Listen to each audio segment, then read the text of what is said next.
اے صدیق تیری صداقت کو سلام، آج میرا زہر وہ ناکام ہو گیا، اور صدیق تیری نظر مصطفیٰ پہ جو لگی ہے وہ کامیاب ہو گئی ہے۔ آج یہی امید ہم بھی لے کے آئے بیٹھے، یہی طریقہ ہم بھی اپنائے بیٹھے۔ آقا ہم آ گئے اپنی جانیں لے کے، اپنے مال لے کے، اے میرے آقا ہم آ گئے۔ اب آپ ایک ایک نظر ان غلاموں کے دلوں پہ کر دیں، یہاں تک یہ آ گئے ہیں، یہاں پہ تقدیروں کو بدلنا مالک تیرا کام ہے۔ جو بھی حسن نیت کے ساتھ آئے، اچھی نیت کے ساتھ آئے، مالک اس پہ کرم کرتے ہیں۔ حضور علیہ الصلوۃ والسلام نے جو تاجدار ختم نبوت کا سیرہ سجایا، آقا کائنات امام الانبیاء، آج دیکھیں نا سیدنا صدیق اکبر کے بارے میں لوگ باتیں کرتے ہیں، اور یہ اپنے دل کی تختی پہ نوٹ کر لو، سیدنا صدیق اکبر کو مومن ماننے کے لیے پہلے خود مومن ہونا پڑتا ہے، ان کو مومن ماننے کے لیے پہلے خود مومن ہونا پڑتا ہے۔ اور یہ پورے میں چیلنج سے بات کر رہا ہوں، آقا کائنات کے غلاموں، پورے قرآن میں سے کسی کی صحابیت ثابت نہیں، اگر کسی کی صحابیت ثابت ہے تو اس کا نام سیدنا صدیق اکبر ہے۔ اور سیدنا صدیق اکبر نے اپنا مال جان اولاد وار کے بتا دیا، اگر جینا ہے تیری عزتیں ہیں، تیری آبروئیں ہیں، تیرے کمالات ہیں یا تیرے درجات ہیں، تیری دنیا ہے یا تیری آخرت ہے، تیرا دین ہے یا تیرا اسلام ہے، جب تک تو مصطفیٰ کے قدموں میں نہیں آئے گا تیری کوئی چیز کامل نہیں ہو سکتی ہے۔ یہ درس لیا ہے سیدنا صدیق اکبر نے، اور آج اسی درس پہ ہم قائم۔ ہم نے آج یہ تحریک وہی مشن لے کے چلی ہے، وہی ایک جذبہ لے کے چلی ہے، اور آج کے حکمران ہوش کے نہ ہلنے اور دیکھیں کہ ناموس رسالت کا مسئلہ کون سا ہے، کتنا حساس ہے، ختم نبوت کا مسئلہ کون سا ہے، کتنا حساس ہے۔ آقا کائنات امام الانبیاء نے ارشاد فرمایا، یہ بخاری شریف کی حدیث ہے، فرمایا 7 ایسے بندے ہوں گے جنہیں اللہ اپنے عرش کا سایہ عطا کرے گا، ایک ان میں سے وہ ہوگا جو عدل کرنے والا حکمران ہوگا۔ بتائیں کون سا حکمران اس وقت پاکستان میں موجود ہے جو عادل ہو؟ وہ کہتے ہیں قانون، اور یہ جو خان صاحب آئے اور کہتے ہیں کہ قانون کی بالادستی ہوگی، غریب کے لیے جو قانون چلتا ہے اسے نرم کیا جائے گا، امیر کے لیے سخت کیا جائے گا، لیکن یہ سراسر آپ کا جھوٹی بات نکلی۔ ہم آج بھی کہتے ہیں آپ لاکھوں پالیسیاں بنا لیں، لاکھوں طریقے اپنا لیں، لاکھوں زاویے لگا لیں، اس وقت تک آپ کامیاب نہیں ہو سکتے جب تک در مصطفیٰ پہ نہیں جائیں گے۔ اور در مصطفیٰ پہ آپ کو لے جانے کا طریقہ ایک ہے کہ آپ حضور علیہ الصلوۃ والسلام کے دامن سے جڑیں، لیکن وہ جوڑ نہیں سکتے۔ وجہ کیا ہے؟ علامہ اقبال رحمۃ اللہ تعالی علیہ نے کہا تھا، غلامی سے بدتر ہے بے یقینی۔ جو بے یقین ہو جاتے ہیں نا بندہ، وہ غلامی سے بدتر ہے۔ بندہ اس سے غلام ہو جائے وہ اچھا ہے، لیکن بے یقین نہ ہو۔ آج جتنے ہم آئے بیٹھے ہیں، ایک ہی یقین سے اور ایک ہی ایمان سے ہم یہ بات کرنا چاہتے ہیں کہ ہم حضور علیہ الصلوۃ والسلام کے نظام کے لیے چلے ہیں، حضور علیہ الصلوۃ والسلام کی ناموس کے لیے چلے ہیں، اور جب تک یہ ہمارا مشن قائم نہیں ہو جاتا، پورا نہیں ہو جاتا، ہم اپنا دن اور رات ایک کر کے مصطفیٰ کے دین کی حفاظت کریں گے۔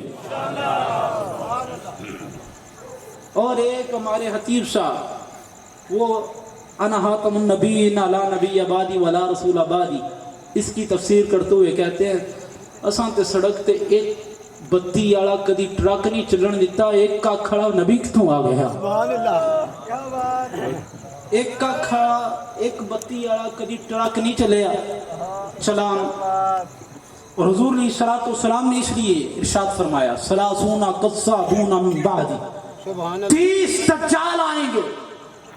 حضور علیہ الصلوۃ والسلام نے ان کے بارے میں بتا دیا کہ وہ 30 آ کے نبوت کا دعویٰ کریں گے۔ تو آقا کائنات امام الانبیاء نے 1400 سال پہلے مدینہ کی دھرتی پہ بیٹھ کے بتا دیا، وہ سارے کے سارے جھوٹے ہیں۔ آقا پھر ہمیں بتائیں ہم ہدایت کیسے پائیں گے؟ حضور علیہ الصلوۃ والسلام نے فرمایا دو چیزیں ایسی چھوڑ کے جا رہا ہوں، اگر ان کو اپنے دامن سے تھام لو گے، اپنے دامن سے تھام لو گے، تمہاری دنیا بھی بس جائے گی، تمہاری آخرت بھی بس جائے گی۔ آقا ارشاد فرمائے کیا ہے؟ حضور علیہ الصلوۃ والسلام نے فرمایا ایک قرآن کو پکڑ لینا، دوسری میری آل کو پکڑ لینا۔ نعرہ تکبیر، نعرہ رسالت، نعرہ حیدری، لبیک یا رسول اللہ، لبیک یا رسول اللہ، لبیک یا رسول اللہ، لبیک یا رسول اللہ، لبیک یا رسول اللہ، لبیک یا رسول اللہ۔ اور یہ آج کا میسیج ہے سب کے لیے۔ آخری ایک دو باتیں ہیں بس، کہ کریم آقا علیہ الصلوۃ والسلام کے ساتھ اگر کوئی بندہ دل سے وفا کرتا ہے تو آقا اسے محروم نہیں فرماتے۔ سبحان اللہ۔ مثالیں دیکھیں آپ، بلال حبشی کی مثال دیکھ لیں۔ بلال حبشی جب حضور علیہ الصلوۃ والسلام نے مواہات مدینہ فرمائی نا، تو فرمایا فلاں فلاں مقام پہ جنت میں ہوگا، تو فلاں مقام پہ جنت میں ہوگا، تو فلاں مقام پہ جنت میں ہوگا۔ بلال آنکھیں نیوی کر کے بیٹھ گئے۔ آقا اپنوں کا تو سب تذکرہ کرتے ہیں، آقا کائنات نے اپنے غلام کو ایسے بخشا، اپنے غلام کو ایسے نوازا۔ آقا کائنات نے فرمایا ابو بکر بعد میں جنت میں جائے گا، عمر بعد میں جنت میں جائے گا، عثمان بعد میں جنت میں جائے گا، حیدر کرار بعد میں جنت میں جائیں گے۔ اے بلال تو میری سواری کی رکیل پکڑ کر جنت پہ پہلے جائے گا۔ وجہ کیا ہے؟ آتا ہے فقیروں پہ، انہیں رہ بھی کچھ ایسا دیتے ہیں اور کہتے ہیں کہ جا منگتے قبل آؤ۔ یہ وہ در ہے حضور علیہ الصلوۃ والسلام کا در، اور اس در سے جڑنے کی یہ فوائد ہے۔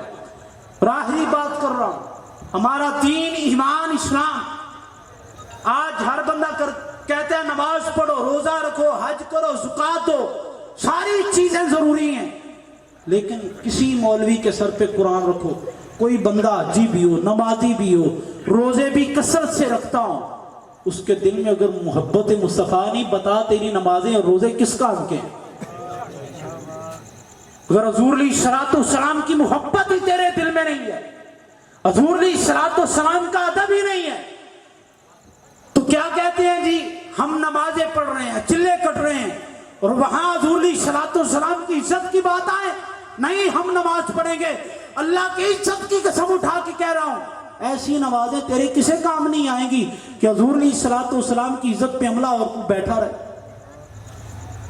آج یہ جاگنے کا وقت ہے، سونے کا نہیں، کیونکہ نگی چادر تان کے سو گئے، نگی چادر تان کے سو گئے، مالک چور پچھان کے سو گئے۔ آج انجائیے، آج انجائیے، سارے ہم پتہ ہے کیڑا چور ہے، کیس کرپشن کیتی ہے کیس، لیکن سارے مل گئے۔ نگی چادر تان کے سو گئے، مالک چور پچھان کے سو گئے، لٹن والے رج کے رٹیا، جاگن والے جان کے سو گئے۔ لیکن آج ہادی حسین رضوی نے ایسا جگایا ہے، اب ہم سوئیں گے نہیں، تب تک نہیں سوئیں گے جب تک نظام مصطفیٰ تخت پہ نہیں آ جاتا، اور اس کے بعد بھی نہیں سوئیں گے۔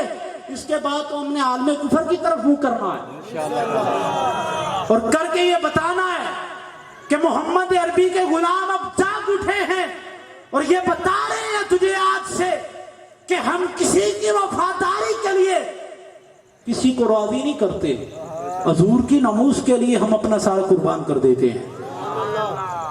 صدیق اکبر نے یہ عقیدہ دیا جب آپ کے بیٹے نے کہا کہ 3 مرتبہ بدر کے مقام پہ میری تلوار کے نیچے آئے، میں نے باپ سمجھ کے چھوڑ دیا۔ سیدنا صدیق اکبر نے ایک جملے میں ساری بات مکمل کر دی اور کہا تو نے 3 مرتبہ مجھے اپنا باپ سمجھ کے چھوڑا، اللہ کی عزت کی قسم اگر صدیق اکبر کی تلوار کے نیچے 1 مرتبہ بھی آتا، بیٹا سمجھ کے چھوڑتا نہیں، محمد کا گستاخ سمجھ کے واصل کر دیتا۔ یہ عقیدہ اور یہ نظریہ، اور اسی نظریے پہ ہم قائم ہیں۔ ہماری دوستی بھی حضور کی ذات کے لیے، ہماری دشمنی حضور کی ذات کے لیے، ہماری ادائیں بھی حضور کی ذات کے لیے، ہماری وفائیں بھی حضور کی ذات کے لیے. جو حضور کا وفادار نہیں ہم سے کسی بھی امید کی توقع نہ رکھے, ہم اس کے لیے قہر بن کے ٹوٹیں گے. اور یہ آج کا جلسہ سب کے لیے عبرت ہے کہ جب اللہ کا حکم اور اللہ کی رضا ہو اور مصطفیٰ کی نظر عنایت ہو تو جلسے روک کے نہیں جا سکتے. یہ بھی آج جو ہو رہا ہے یہ بھی حضور علیہ الصلوۃ والسلام کی نگاہ حاس کے کرم سے ہو رہا ہے. ہم نے یہاں پہ نہ کوئی غلط بات کی, نہ ہی کوئی سیاسی بات کی, نہ ہی کوئی دوسری بات کی. ہم نے ایک یہ بات کی ہے کہ ہم نے لبیک یا رسول اللہ کا نعرہ لگانا ہے اور ہر چوک میں لگانا ہے. تاجدار ختم نبوت کا نعرہ لگانا ہے, ہر جگہ پہ لگانا ہے. اور یہ بتا دیں ممتاز قادری نے سولی پہ چڑھ کے نعرہ نہیں چھوڑا تو ہم بھی سولی پہ چڑھ کے نعرہ نہیں چھوڑیں گے.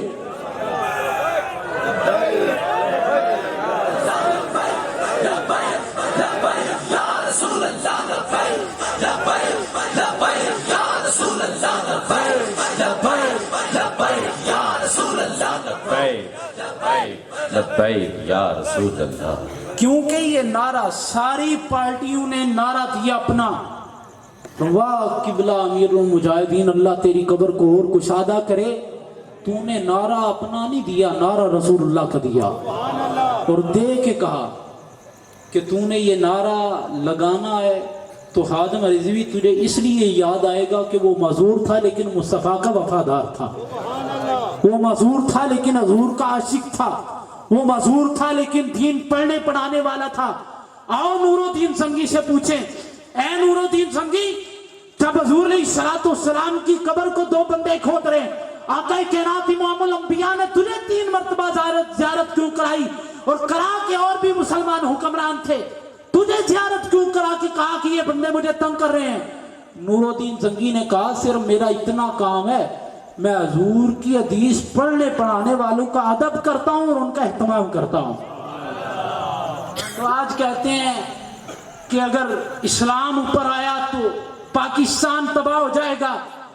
تجھے پاکستان کی سالمیت اگر پیاری ہے تو اسلام سے پیار کرنا ہوگا اور حضور علیہ الصلوۃ والسلام کی ناموس پہ پہرا دینا ہوگا. اور آج یہ امت جاگ کے یہ کہہ رہی ہے کہ اب کسی اور طرف نہیں جائیں گے. ہمارا ضمیر بھی مصطفیٰ کی ذات کے لیے ہے, ہمارا فقیر بھی مصطفیٰ کی ذات کے لیے ہے, اور ہمارا امیر و غریب بھی مصطفیٰ کی ذات کے لیے ہے. اللہ مجھے اور آپ کو عمل کی توفیق عطا فرمائے اور اس پاکیزہ نعرے کے ساتھ اور پاکیزہ مشن کے ساتھ اور پاکیزہ عقیدے کے ساتھ اللہ ہمارا دنیا میں بھی حامی و ناصر فرمائے, حشر کے میدان میں بھی. اور یہ چیلنج ہے, کوئی بندہ نہیں یہ کہتا کہ برود معاشر ہم عمران خان کے ساتھ ہو. ہمارا یہ چیلنج ہے, ہم کہتے ہیں کہ آج بھی ہمارا حشر حضور کے غلامے کے ساتھ ہو, کل برود معاشر بھی ہم حضور کے خادموں کے ساتھ جائیں. وما علینا الا البلاغ.